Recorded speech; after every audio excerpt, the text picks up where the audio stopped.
మీరు మీ రాజమాత మాత్రమేనా, లేక మీ రాజ్యంలో అందరూ ఇలానే ఉంటారా? ఇలాంటి కానుకల కోసం మీరు తోకొప్పుకుంటూ వెంపర్లాడతారేమో. ఇవి నా పాదం కిందున్న దుమ్ముతో సమానం.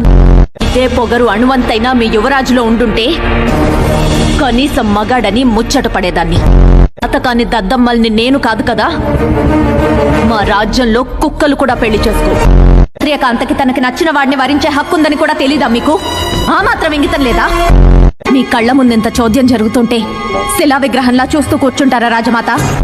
ఆటవికులు సైతం అసహించుకునేలా ఉన్న ఈ పద్ధతులే మీ శిక్షా స్మృతి అయితే మీ శాసనాలను మంటల్లో తగలబెట్టండి. మీ న్యాయశాస్త్రాలను గంగలో కలపండి. మీ రాజ్యాంగాన్ని ఉరి తీసి పాత్రేయండి.